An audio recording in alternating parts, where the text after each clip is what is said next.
สบายดีตอนนี้เรามาฮอดพื้นที่เก็บแก่นผักกาดแล้วเนาะ มาเจอกับสหายซ้อย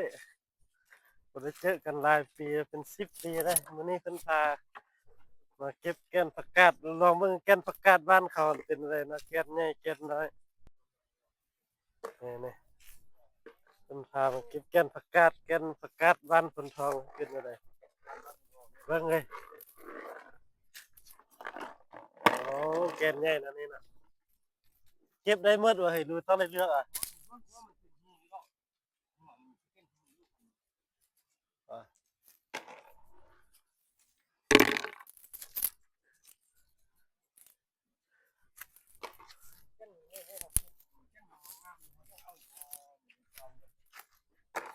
แก่นสำนี้ได้สิ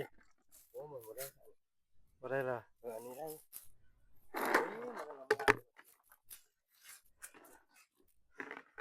โอ้ยมาแต่ก่อนเจอกันอยู่หันแล้วหันเบียร์ตอนนี้มาเจออยู่สวนยางเก็บแก่นชีวิตเริ่มเฒ่าเริ่มแก่แล้วเริ่มเปลี่ยนไป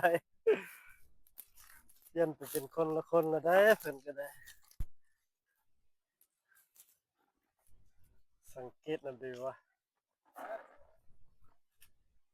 เก็บแก่นอันยางเริ่มงามเลยไปจัน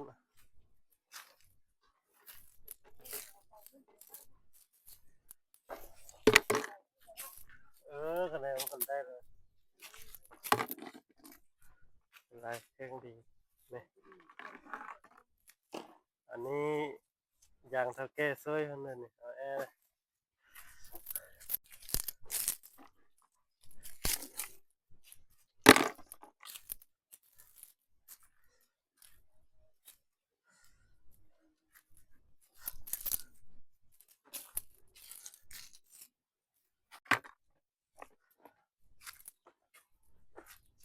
เฮ้ยอันนี้นี่จักเทือกีดจังเต็มนี่เบาอันนี้นี่จักเทือกีดจังมืออย่างเต็ม2-3เทื่อคันมีปุ๋ยใส่คือสิดีเนาะจะทดลองถ้าได้สิมาเฮ็ดกีดอย่างนำเด้อเออเออ3-4 ปีมันเริ่มเป็นมากแล้วก็อยากพร้อมเดียวกับกีดแล้วเนาะกีดออกมาก่อนจังเป็นกีดเนาะ